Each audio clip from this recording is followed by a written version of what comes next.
This week on Presby to Cancel, we discuss the evolution of Pokemon. Gotta catch 'em all. Presby to Cancel.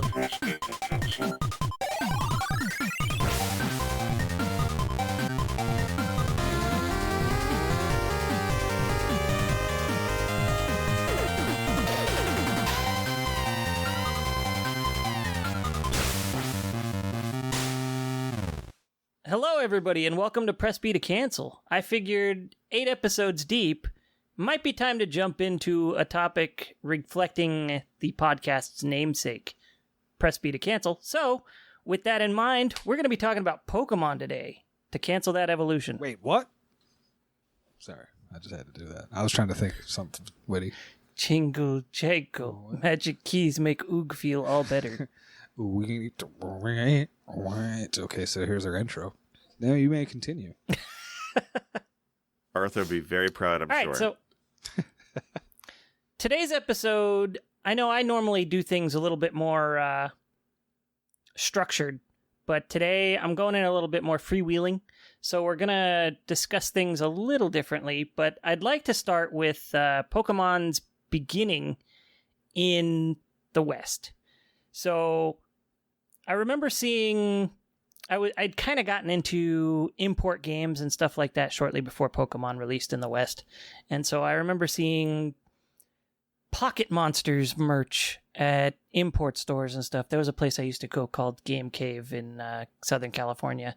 I don't think it's around anymore, but I'd go there once every month or two, and I'd just see all this Pocket Monsters crap. Wall scrolls, stickers, cards, you name it, it was there.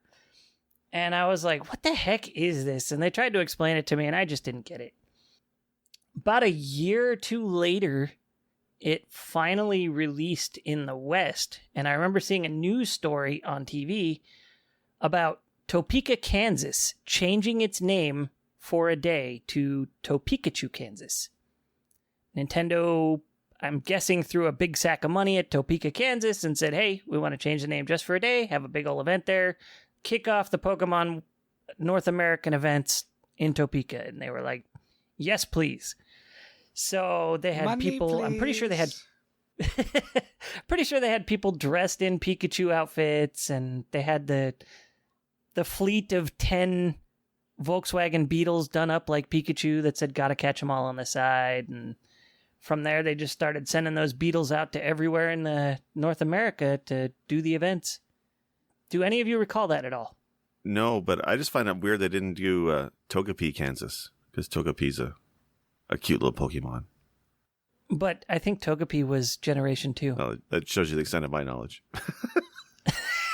And actually, I do remember this as somebody who lives about 2 hours south from... I love that we're saying Topeka. Sorry, everybody in Kansas says just... Topeka, like it's T-A-P-E-K-A, but it's spelled Topeka, but it's like Quebec or Quebec. It's Topeka. Yeah. But I love that you say it's like saying Comanche instead of Comanche. Anyway, it doesn't matter. Gotcha. But no, I remember this and trying to figure out why the heck I should care about it, because it got, like you said, national coverage and all this stuff. It was a big deal, and I just remember, how do you want to say it? It looked and seemed so bizarre.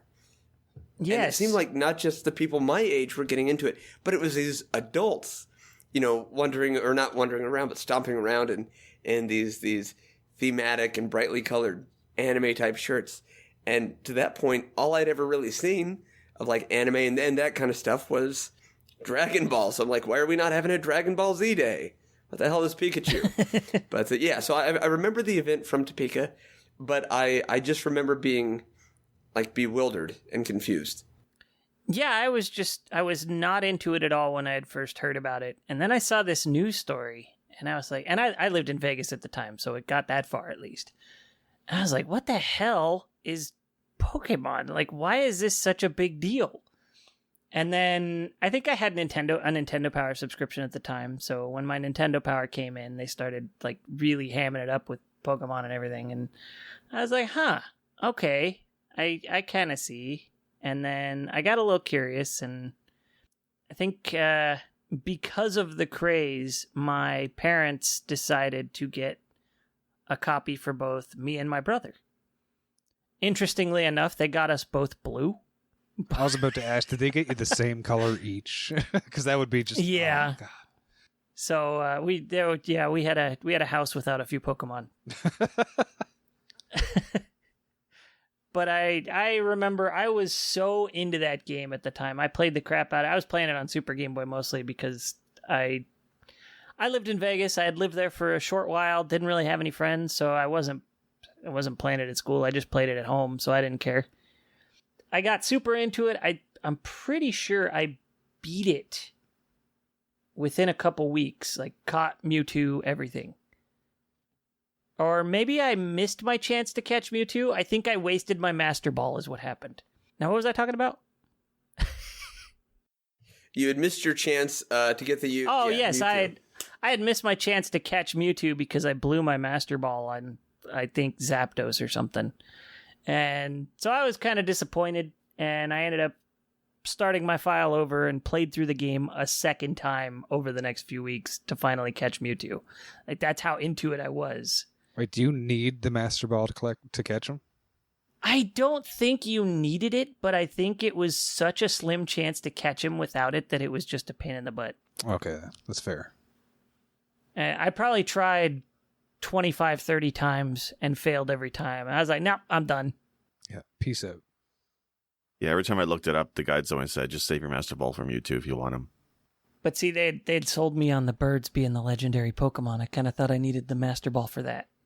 You know, I would have probably done the same. I was tricked. Anyway, moving on from that, that was my experience with Gen 1. How about you guys? So my experience with Pokemon, well, see, I was a pretty cool kid in high school. I know, hard to believe. But all the cool kids used to play Magic the Gathering during recess and lunch. So all my friends played Magic the Gathering. We played for years. And then I used to do the occasional tournament. I used to be one of those guys who went to the local comic book store. The coolest place on earth, everybody knows. Anyway, after a while, I realized that a lot of adults stopped playing Magic and started playing this new game with colorful, weird, bizarre characters. And I didn't quite understand it. And then one that mentioned to me was Pokemon. And then pretty soon, within a month, they stopped doing Magic the Gathering tournaments. They stopped doing Star Wars tournaments. They didn't do Star Trek anymore. They didn't do miniatures. All the grown men were playing Pokemon the card game.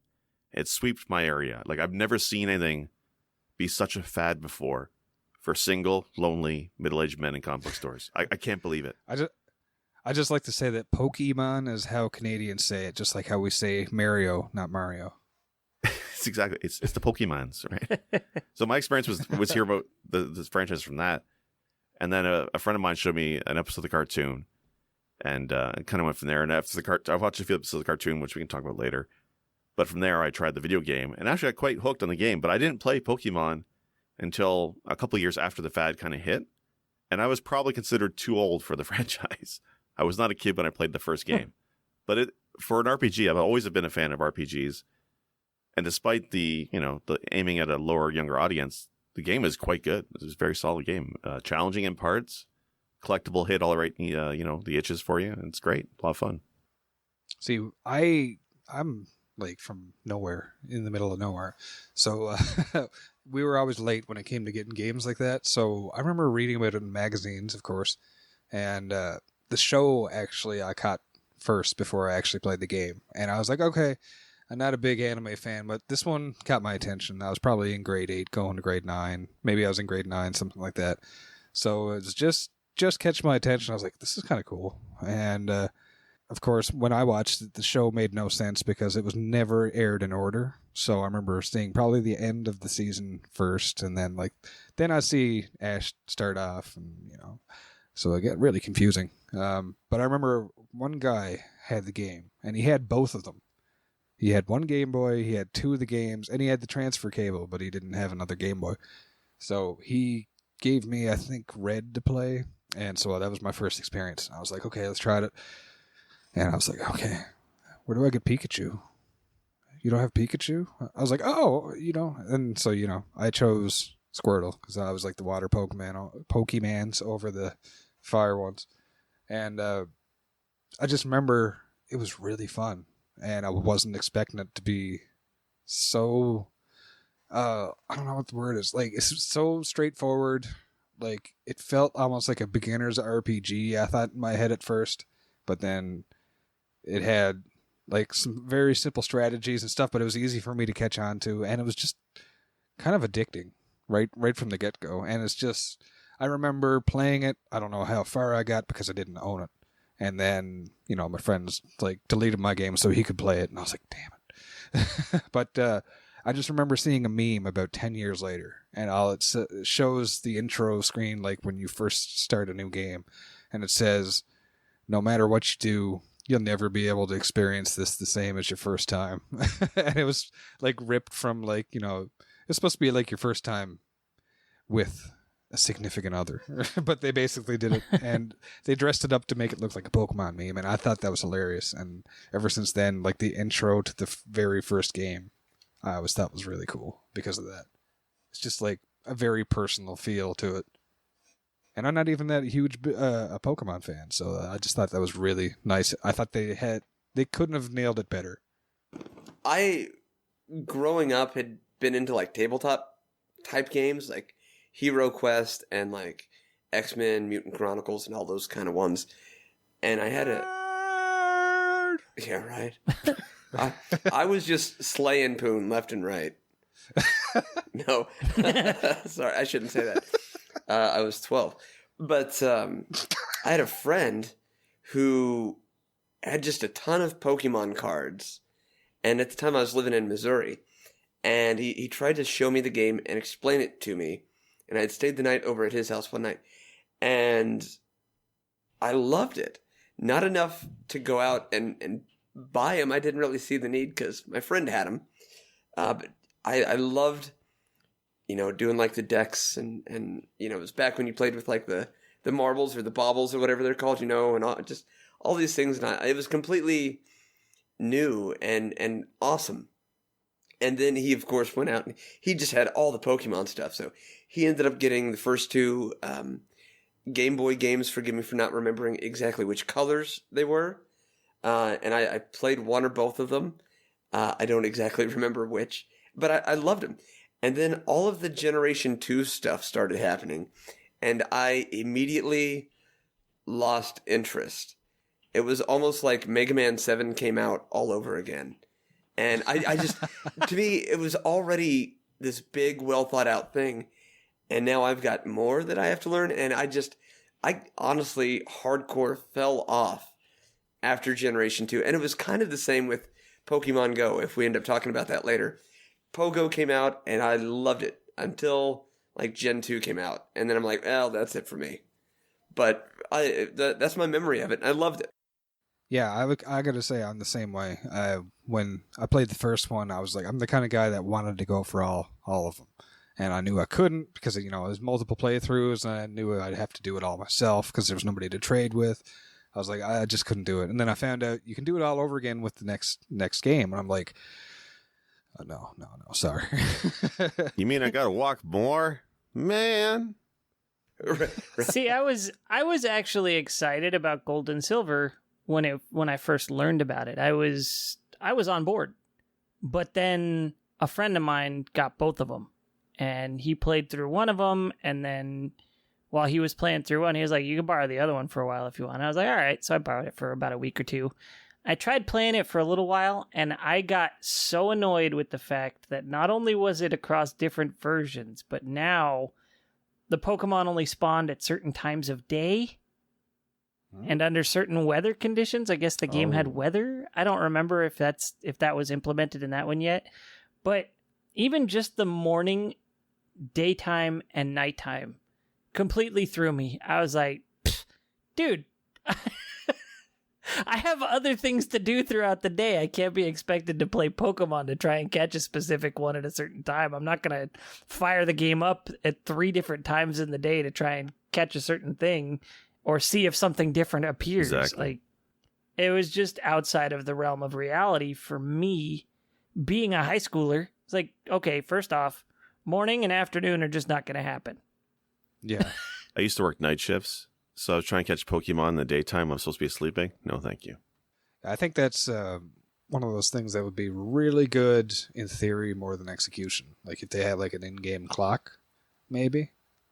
Yeah, I thought it was a great idea, but it was not practical. Well, Right. And the reason they would never do that, like with an in-game clock, and we've kind of talked about this before, is Simon's Quest.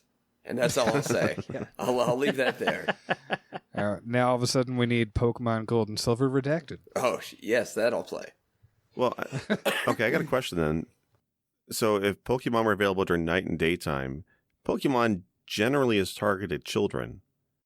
Kids have to sleep at night, so doesn't that kind of skew the game to either keeping kids out of bed or kind of doing a nod to adults who are a fan of the series? It's kind of interesting. I think, yeah, I'm not sure. I believe the timing on it was from something like 5 a.m. to 11 a.m. was considered morning, and then 11 to 6 or 7 was day, and then after that was night. Okay. Was this like based on your console's time zone? Like how did it work on? Your cartridge curious. actually had an internal battery that maintained the time of day. Oh, okay. Which one, which game was the dinner time Pokemon? Because that one would be okay. I just send it to my friends on the West Coast. Hey, hook me up. So I did get into the card game quite a bit, as Jake touched on earlier. I had some friends who played Magic, but I didn't have any Magic cards. And I had some other friends who liked Magic, but they also didn't have Magic cards. And we all kind of felt like, well, it's a little late to jump on the Magic train at this point. Everybody's got these badass decks. We can't really keep up. So let's try Pokemon. It's got one set out right now. There's 150 cards.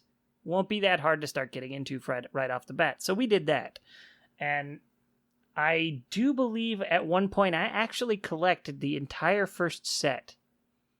And then pretty much the moment I did it, I was like, all right, well now I don't want to have all of these anymore. I'm going to start trading them to get the best deck I can make. So away went my Charizard, away went my Venusaur. I started making other decks, and I actually created a deck that was really overpowered, that was just water type. It was basically Blastoise and Gyarados to just own everything. We ended up spending so much time playing Pokemon, and we had friends who wanted to join in to start playing with us, that we altered the rule set at a point in time to where we figured out analogs for everything to where it could be played like Magic. Ooh, nice. Now you're talking. That's how similar they were, is that we figured out a way to where anything, like if the rule said one thing in Pokemon, you change it to match another rule in Magic the Gathering and you're set. See, Wipe off the 0 on the HP and you've got it covered. I like that because I didn't touch the card game, so I could have just went straight into that and played. Yeah, it was pretty wild that we did that. Some of our friends were like, well, why are you doing that? And we're like, I don't know. We played so much Pokemon. Now we want to try it as Magic. But you could just buy Magic, you know. Yeah, but we already had the Pokemon cards. Damn kids. Get off my lawn. Plus, that friend and I had art class together, and we never did the actual assignments in that class. So we just blew all that time playing Pokemon or turning it into Magic. Were you the kids that were making your own Magic cards and Pokemon cards? No. That was another friend of mine. Oh, man. I've never tried that. I'm no good with Photoshop now, so I can't even do that to this day. Oh, no. He drew them. Oh, wow. Okay. Anyway, so yeah, from Gen 1, that's kind of where that stood for me. I don't think I touched the franchise again until it hit GBA. And even then, it wasn't the first generation that hit GBA. It was when they remade Red and Blue as Leaf Green and Fire Red. I was like, I haven't been into it for a while. I haven't been able to, but since this is a remake, maybe it'll be able to recapture that I have been missing with the previous games. And I jumped into it. It held me for a while, I think about 35, 40 hours, and then it lost me again. I never beat it.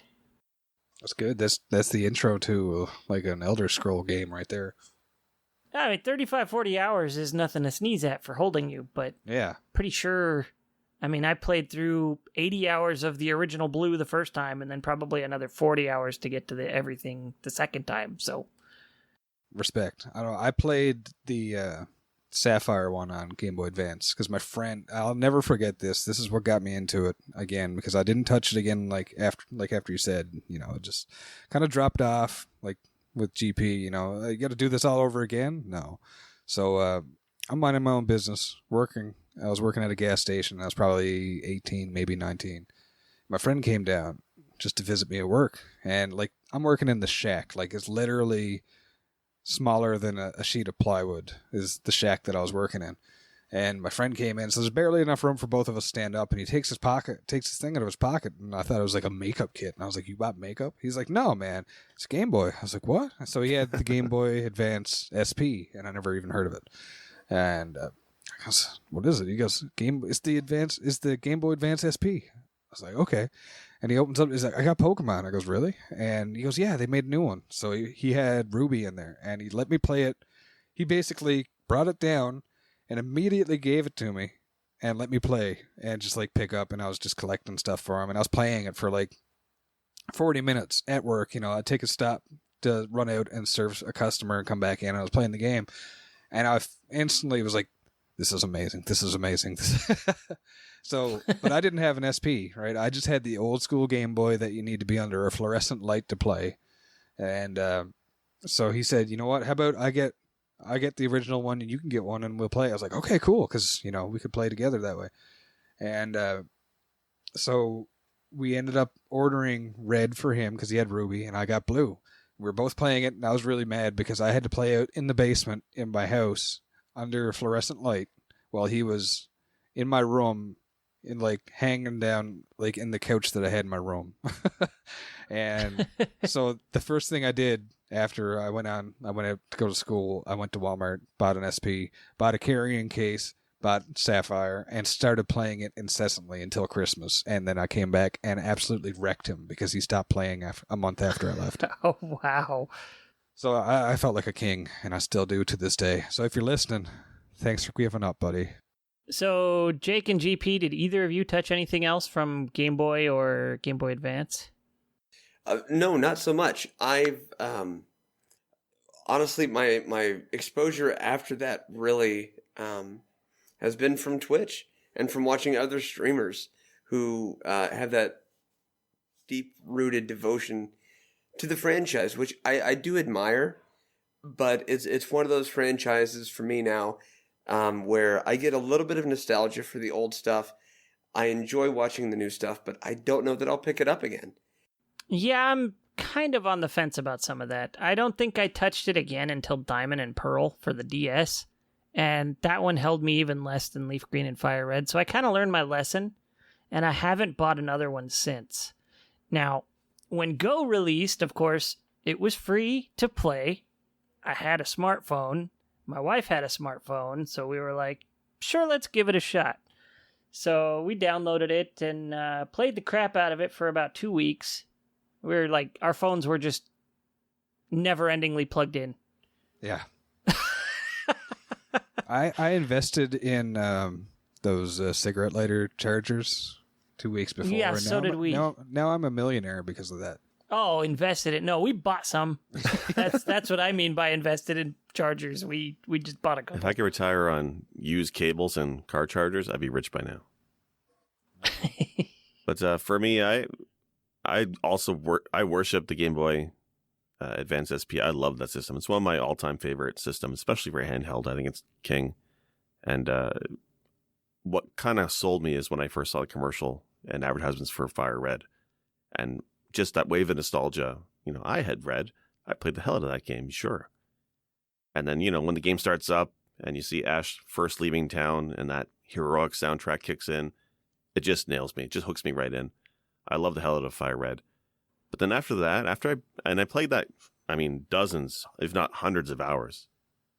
But after that generation, I kind of fell off and I didn't touch it for years. And it really wasn't until, whatchamacallit? What's the new Game Boy called? Game Boy 3DS. Oh, the 3DS. Whatchamacallit is a chocolate bar. Right. It's not a Game Boy. Although if you pretend really hard with the power of imagination, it could be. But the 3DS, I ended up getting a 3DS. And that, of course, every system has Pokemon games. And I played Sun and Moon. I think I played the Moon version. And I enjoyed it. I love how they took the game into 3D a little bit with the models. But they always alter the formula from generation to generation. But for Sun and Moon, they kind of moved away from the idea of going through various gyms to battling gym leaders. Instead, it was this kind of weird Pacific Island, quest fighting and looking for these special Pokemon to learn from them. It was kind of a weird take on it. I didn't quite get into it. So I actually don't think I ever finished Moon. I got a couple hours into it and kind of gave up.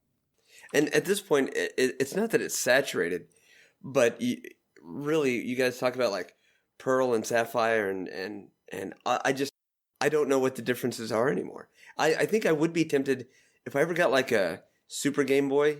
I think I would be tempted to find the original two and replay them. But aside from that and Pokemon Go, like Werewolf was talking about earlier, 8-Bit and I we put in so many miles with the kiddos just wandering around Wichita, and we would go and take over gyms, and like actually we had one in Topeka to bring things full circle there for a little while. Topeka. And Topeka. So I really did love Pogo when it first came out. And again, it's just the day Generation 2 dropped, I'm like, man, I hope they do what they did with WoW Classic, World of Warcraft. Just bring back G1 everything, and I'll be happy. I'll go back to it. Well, I mean, Fire Red is the perfect way to experience the first generation of Pokemon again. It's the same game, just remastered. It just looks better, sounds better. But it's the same gameplay, same story, if you're into that. There was a story? Yeah, I think it added an island that had Pokemon from other generations, like selected Pokemon, but well, that I could that's do. Pretty much it. Yeah, I would check that out. Like I said, I loved the game when it first came out on Game Boy, but one thing now going back to it and watching somebody else play it or playing it myself is the audio. And it's just mainly because of the sound is, so limited on Game Boy. But the low health warning, I remember one time it gave me a headache to the point where I got a migraine. So now I just cringe when I hear it. So if I ever play it again, I'm just going to go for Fire Red or Leaf Green. Yeah, it's that sound can great. That is one thing. Video games from any era, when they have that "you're almost gonna die" beep, it just starts to get on your nerves. I don't know why that's a thing. Like, I get it if the game is really in your face with a lot of action and stuff, and it's like beeps to let you know. Zelda is not that fast-paced a game, and they just throw those beeps at you until you get enough hearts. Pokemon is the same way. You're in a turn-based combat. All that's on screen is your Pokemon and health bars. You know you're dying.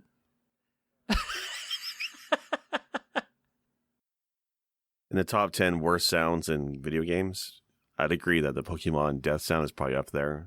Link to the Past is probably number 1, but Pokemon death is up there.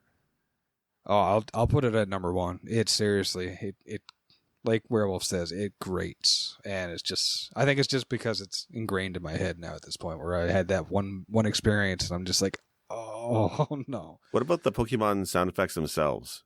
Do you find those charming or just annoying?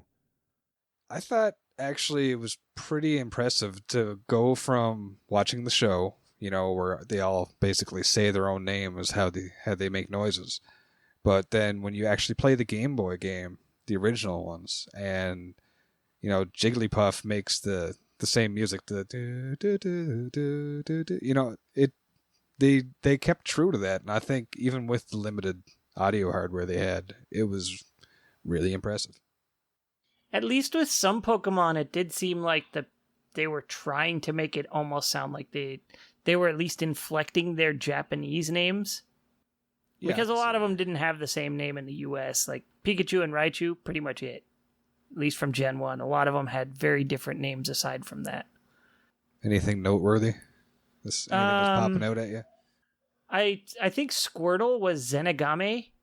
Oh, wow. Oh, yeah. Rolls off the tongue. Yeah. I'm not hearing the difference. Like my brother had a toy that he picked up at some toy store in Florida at one point. I guess it was an import because all he said was, like, he hit the button and he'd go, Zenzeni! Game! So he was saying his Japanese name. He wasn't saying the Western name.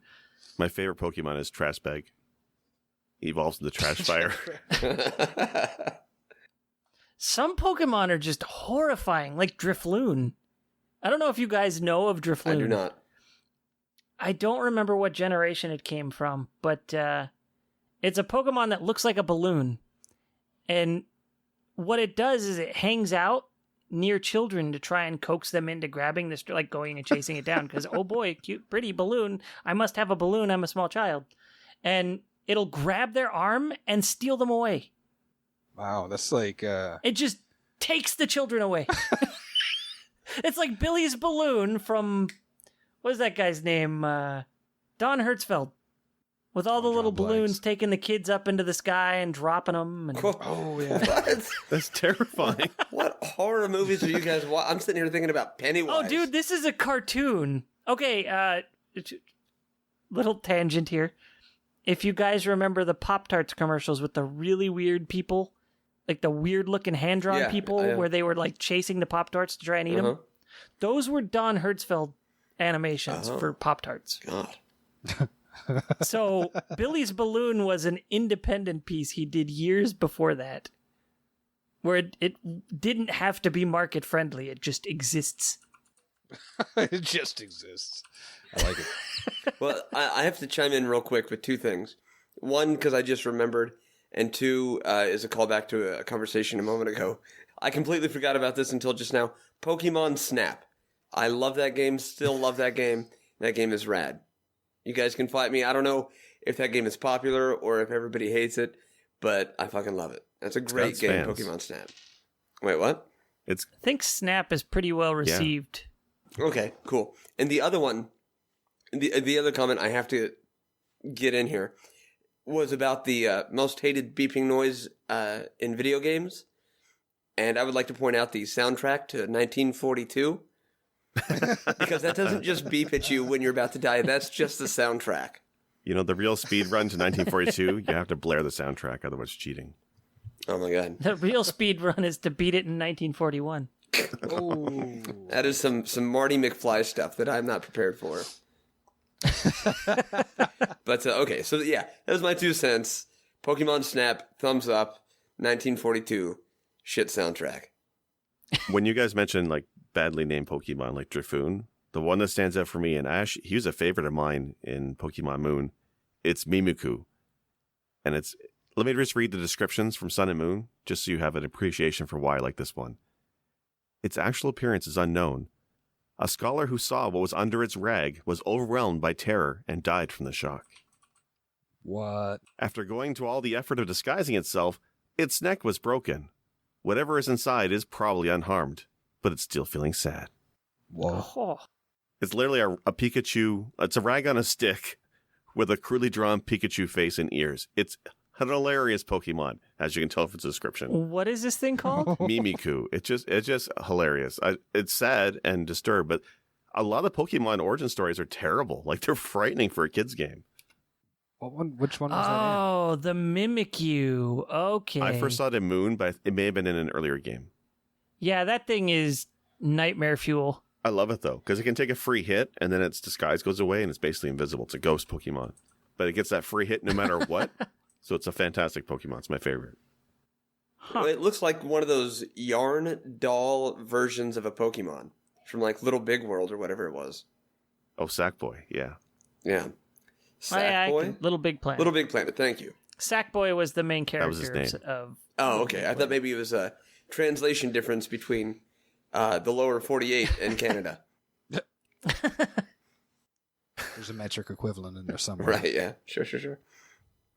Yeah, so at some point I do feel like it's not that they haven't kept trying when it comes to the naming and designs of some of the late-gen Pokemons, but they have kind of become, forgive me for this, the equivalent of like Stephen King novel plots.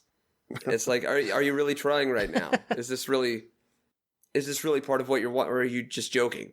Like that's where it's at for me. It's like how many Pokemon are there as of September 2019?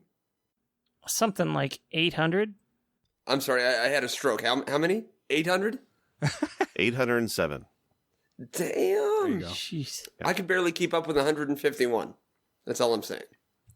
Yeah. It's the same. Okay, Pokemon rap. Let's go. 1, 2, 3. Anybody? Pokemon, go! Ninja, rap. Yeah, I think so too. I just couldn't remember the Pokemon rap, so that's where I went. Ammonite Slowpoke, Mewtwo Tentacruel Pterodactyl. That's Wow. more than we got. We're going to have to pay somebody Yeah. money now, Palsh. Yeah. Okay. Let's go make a Toe Mimikyu instead of Toe Pikachu. Oh. Speaking of Pikachu, they actually did it again last year in 2018 for the 20-year anniversary. Oh God, they did it again. Same city? Yes. Same city. For the 20-year anniversary of it, they did it again for a day. Okay. Thought that was interesting. But that speaks a lot to the mentality of Kansas. Here's what I mean by that. Topeka has to become Topekachu. There's a place here that is called Hutchinson, about an hour north of where I live, and that is widely considered as Smallville, what Smallville from the Superman mythos would be if it were real. And so where I'm going with this is the ideology for Kansas tourism is, hey, come here and we'll pretend it's somewhere else. It's like trying to bring back neon-rimmed sunglasses. They're a terrible idea and tacky in the 80s. To bring them back now in 2019 is just pathetic. It's bad. Is that a thing? I've seen some people wearing them in my city. Every 10 years, Yeah. you see a trend like that come back. You say that, but The Matrix is coming back, so that's cool. So it's hit or miss. But yeah. It never went away. Yeah, that's if you come into Kansas ever. The state line sign says, welcome to Kansas, we're sorry. It's the Canada of the United States, apparently. So, moving back onto the Pokemon, I did actually get to try Let's Go recently. Oh, yeah. My kid got it a while back. My brother actually got him the Pokeball Plus. So we started playing that a while back, and he loves it. He has a blast with it because he gets to pretend he's a Pokemon trainer, throwing the ball and catching the Pokemon. It's a blast, right? And when we fired it up, it said that there was a gift inside the Pokeball. And when it told us that, the Pokeball made one of the sounds that, one of the Game Boy Pokemon sounds from nice. way back when. But I didn't know what Pokemon it was. I was like, it's been ages. I don't know. I don't even think I knew which Pokemon made what sound back then, So we played far enough to see about opening up this gift and seeing what was in it. And then we opened it, and it was a freaking Mew. Oh, wow. That's pretty awesome. He's not even at the first gym yet, and now he's got a Mew. Is it all all right. randomized, or does everyone get one? I don't know if everybody gets a Mew or if it's kind of random for rarer Pokemon in general, and we just got really lucky, or what? No, Mew's part of it. I didn't look In into fact, it. the only way you can get a Mew in that game is if you pay the $60-$70 for the Pokeball accessory. Oh, wow. Like in the original game, I think they gave Mew away. They usually had some kind of like a public event, and they would let you get access to it. Yeah, they did mall events all over the place, and you had to go wait in line and have your Game Boy and your cartridge and just fire it up, trade, get your Mew. I want to say they did that again recently with Sun and Moon or Pokemon Go, one of the two. There's a new one that it's literally a bolt, like a nut, like a metal steel nut. That's a Pokemon now. I think its name is Meltan. And I want to say to unlock it, you had to go to one of those events. But I do have to say, I kind of enjoy how Let's Go plays. It feels less tedious since encounters with wild Pokemon are just throw balls at it and catch it, move on. There's no beating it up to try and catch it. There's just smashing the A button over and over to get it over with.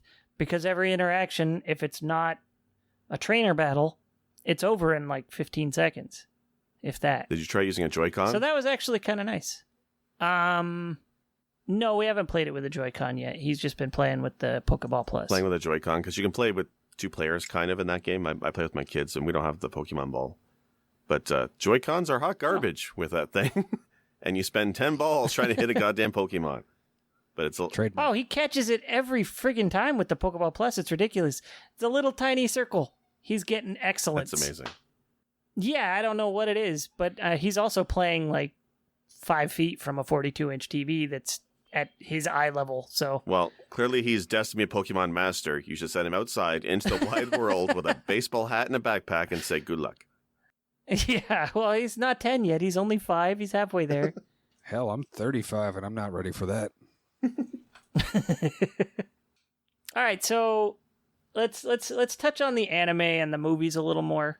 I'm gonna openly admit and open myself up for mockery here.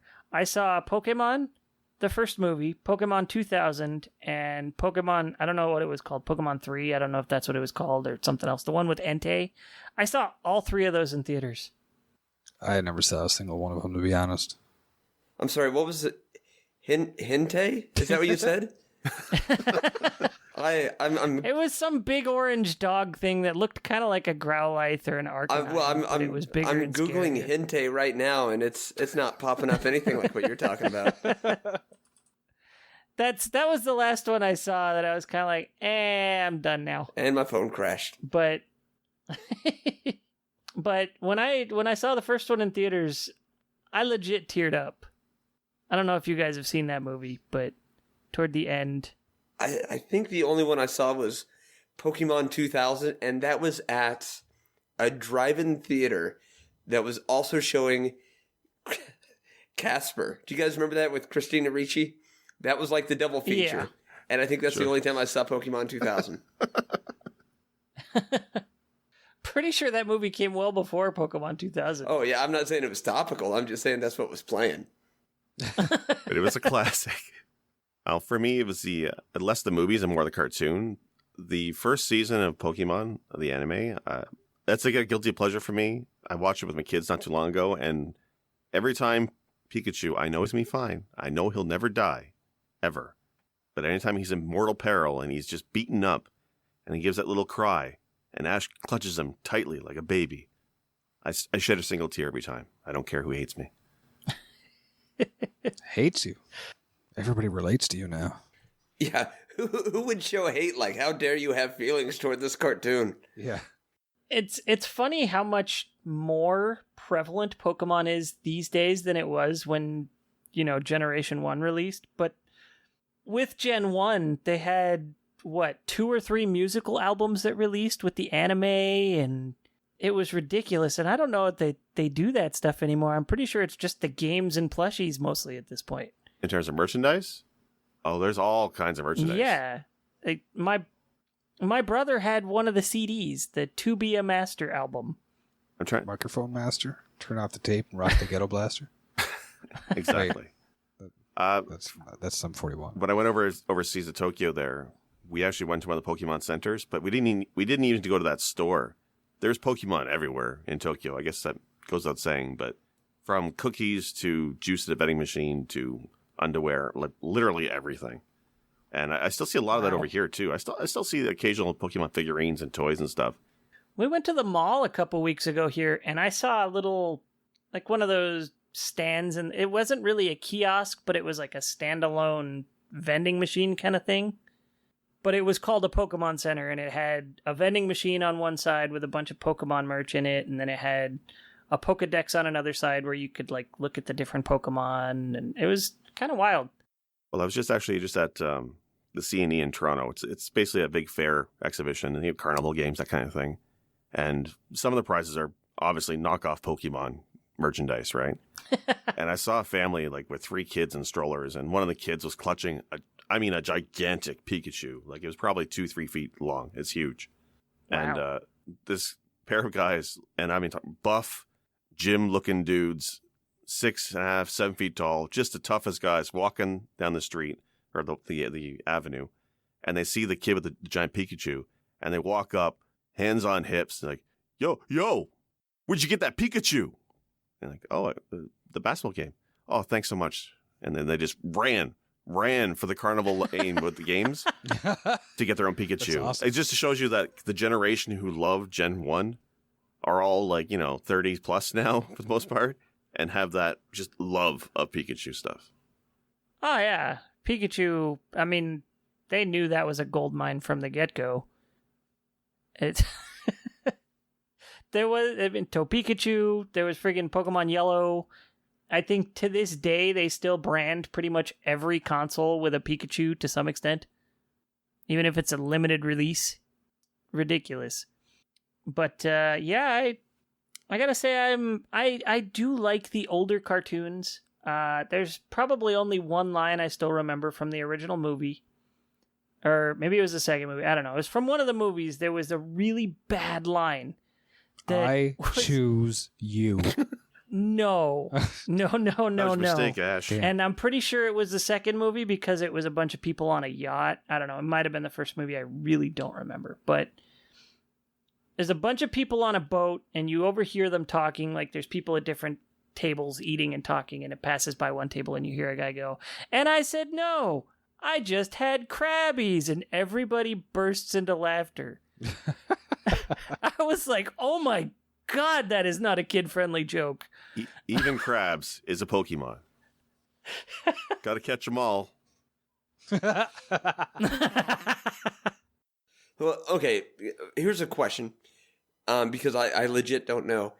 In the Pokemon universe, are there what we would consider normal animals? Like, is there like a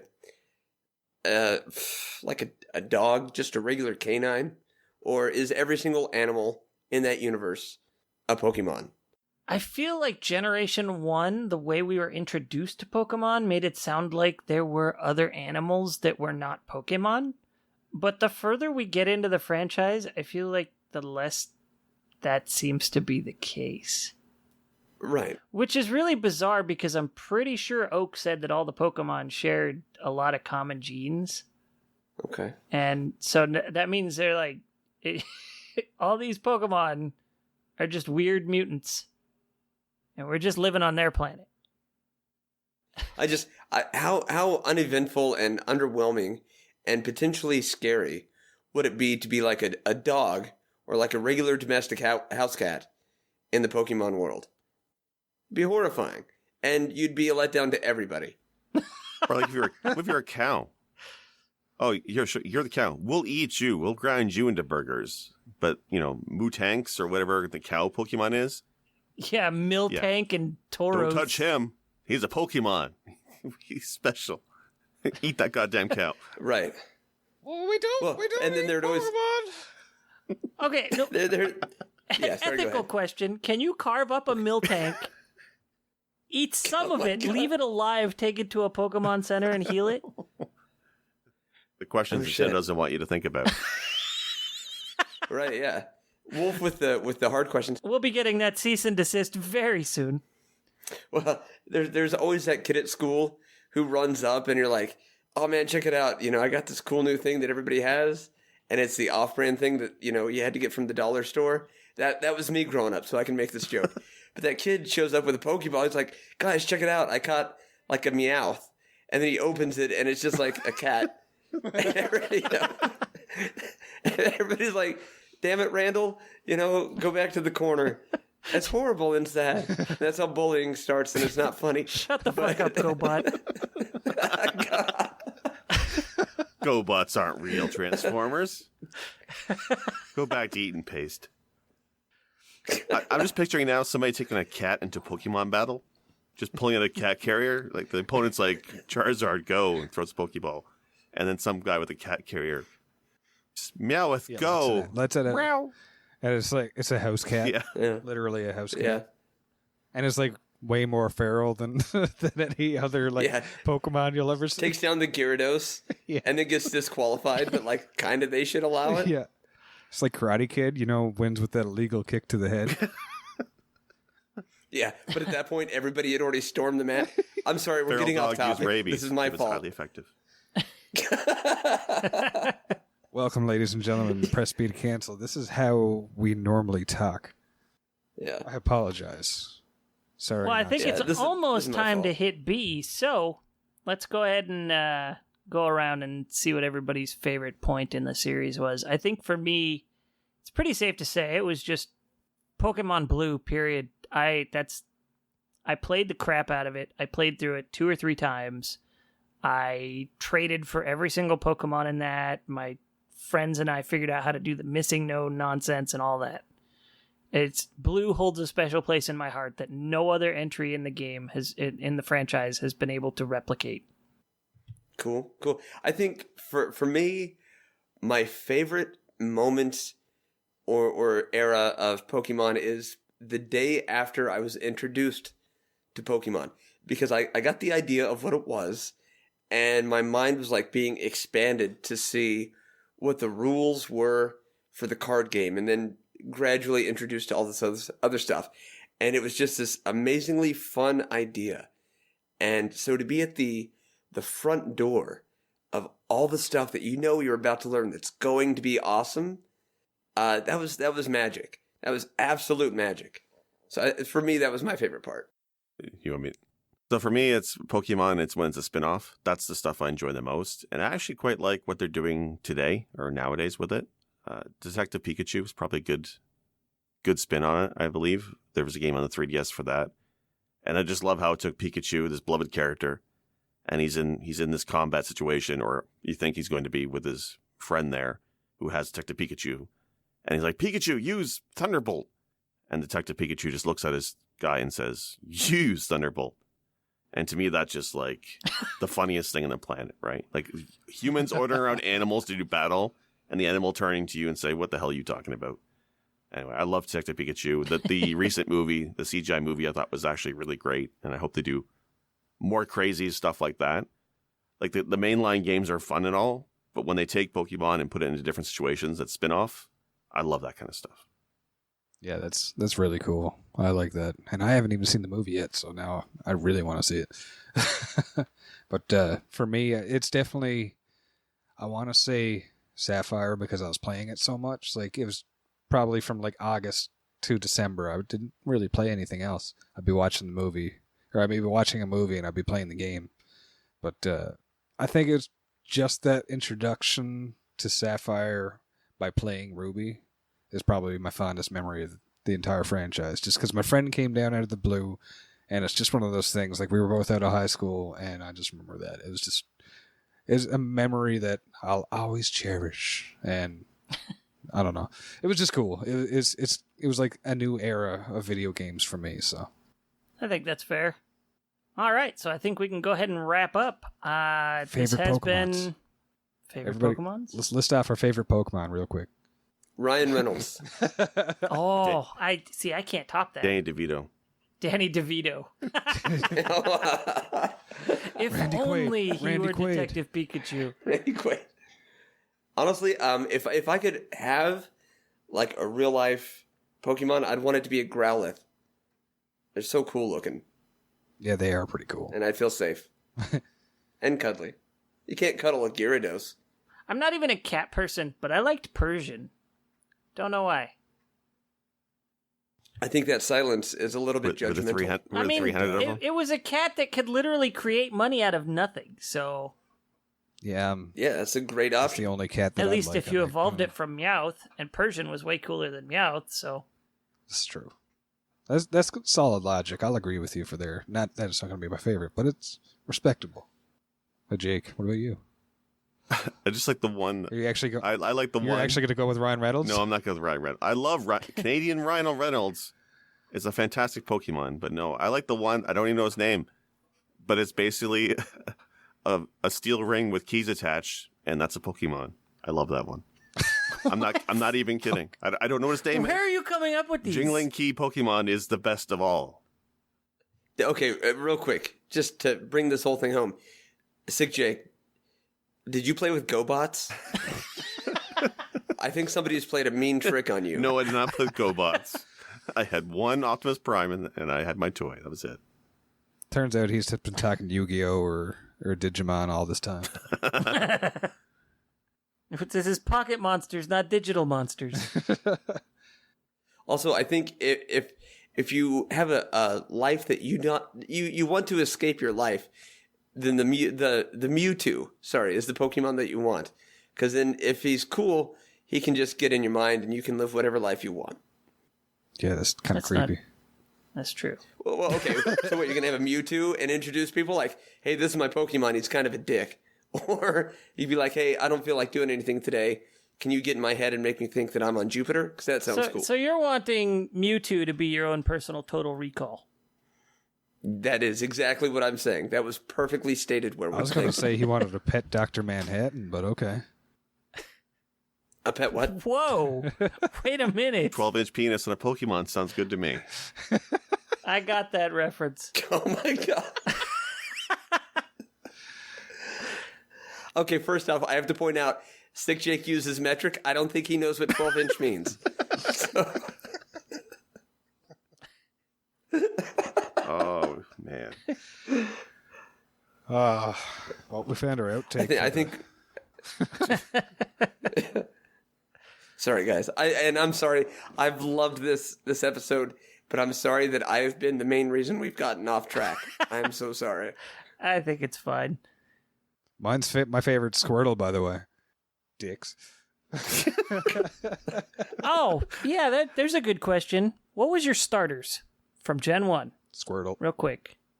I always go with the water Pokemon if given a chance. Mine was Charmander. Sucker. Being original, I named him Bernie. I always went with the fire type or the ones that look like a cat. I was a cat person, unlike half this team.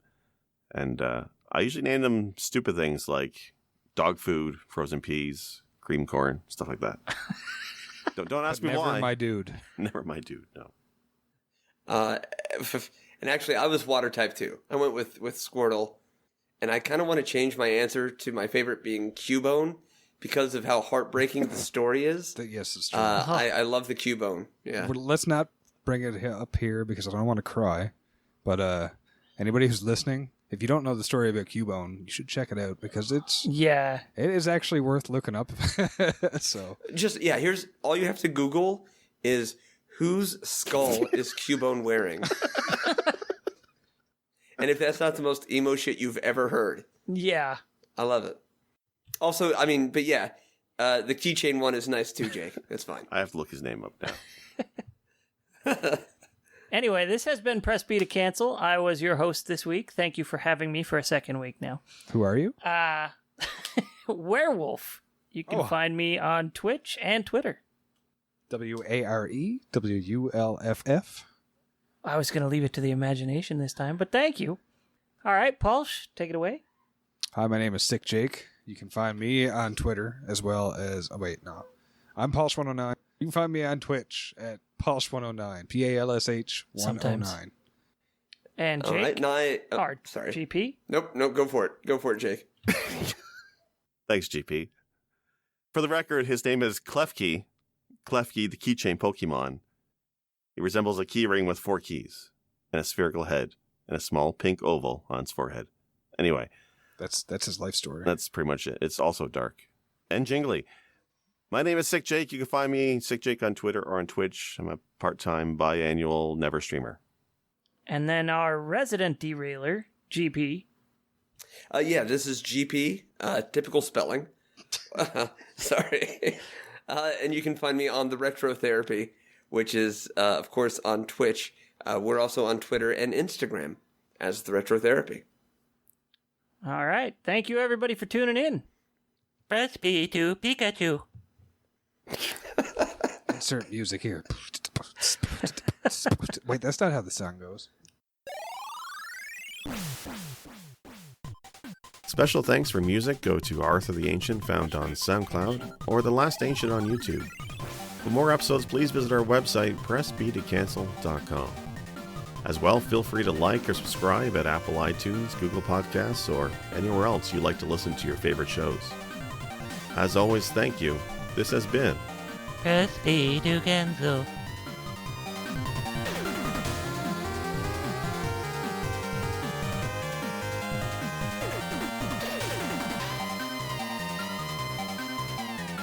Press B to Cancel.